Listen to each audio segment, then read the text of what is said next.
Hello दोस्तों, कहानी कही अनकही में आपका स्वागत है। आज मैं आपको तेनालीरामा की कहानी सुनाने जा रही हूँ, जिसका शीर्षक है हीरो का सच।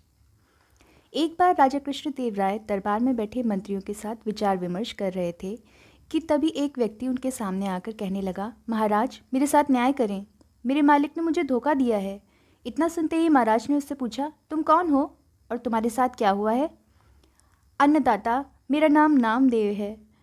कल मैं अपने मालिक के साथ किसी काम से एक गांव में जा रहा था।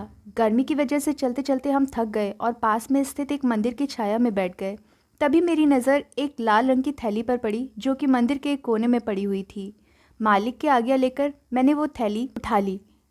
उसे खोलने पर पता चला कि उसके अंदर बेर के आकार के 2 हीरे चमक रहे थे। हीरे मंदिर में पाए गए थे, इसलिए उन पर राज्य का अधिकार था।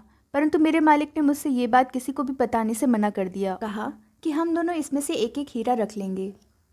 मैं अपने मालिक की गुलामी से परेशान था, इसलिए मैं अपना काम करना चाहता था, जिसके कारण मेरे मन में लालच आ गया। हवेली आते ही मालिक ने हीरे देने से साफ इनकार कर दिया। यही कारण है कि मुझे इंसाफ चाहिए। महाराज ने तुरंत कोतवाल को भेजकर नामदेव के मालिक को महल में पेश होने का आदेश दिया। नामदेव के मालिक को जल्द ही राजा के सामने लाया गया। राजा ने उससे हीरो के बारे में पूछा तो वह बोला, महाराज ये बात सच है कि मंदिर में हीरे मिले थे, लेकिन मैंने वो हीरे नामदेव को देकर उन्हें राजकोष में जमा करने को कहा था।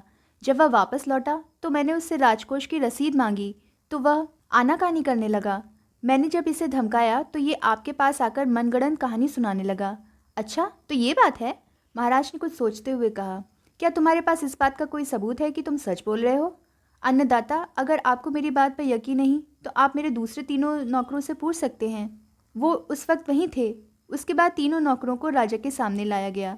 तीनों ने नामदेव के खिलाफ गवाही दी। महाराज तीनों नौकरों और मालिक को वहीं बिठाकर अपने विश्राम कक्ष पे चले गए और सेनापति तेनालीराम महामंत्री को भी इस विषय में बात करने के लिए वहां बुलवा लिया। उनके पहुंचने पर महाराज ने महामंत्री से पूछा, आपको क्या लगता है, क्या नामदेव झूठ बोल रहा है? जी महाराज, नामदेव ही झूठा है। उसके मन में लालच आ गया होगा और उसने हीरे अपने पास ही रख लिए होंगे। सेनापति ने गवाहों को झूठा बताया। उसके हिसाब से नामदेव सच बोल रहा था। तेनालीराम चुपचाप खड़ा सबकी बातें सुन रहा था।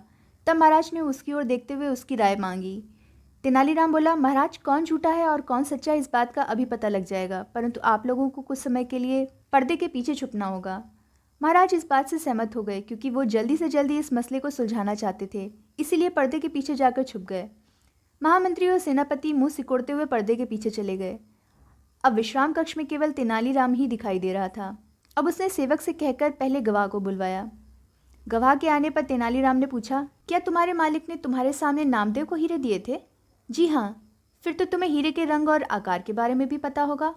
तेनालीराम ने एक कागज और कलम गवाह के सामने करते हुए उससे कहा, लो, मुझे इस पर हीरे का चित्र बनाकर दिखाओ।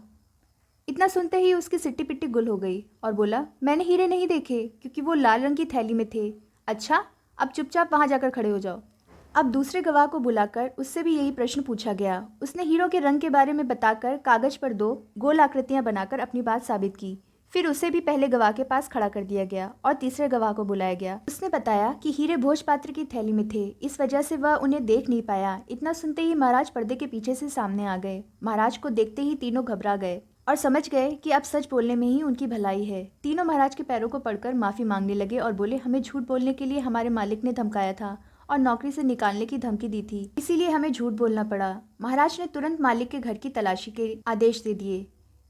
तलाशी लेने पर दोनों हीरे बरामद कर लिए गए। सजा के तौर पर मालिक को 10,000 स्वर्ण मुद्राएं नामदेव को देनी पड़ी और 20,000 स्वर्ण मुद्राएं जुर्माने के तौर पर भरनी पड़ी, जबकि बरामद हुए दोनों हीरे राजकोष में जमा कर लिए गए। इस प्रकार तेनालीराम की मदद से राज ने नामदेव के हक में फैसला सुनाया। तो दोस्तों, आपको ये कहानी कैसी लगी, कमेंट करके ज़रूर बताइएगा। वीडियो को पूरा देखने के लिए बहुत बहुत धन्यवाद। कहानी पसंद आई हो तो वीडियो को लाइक, शेयर करें और चैनल को सब्सक्राइब करें।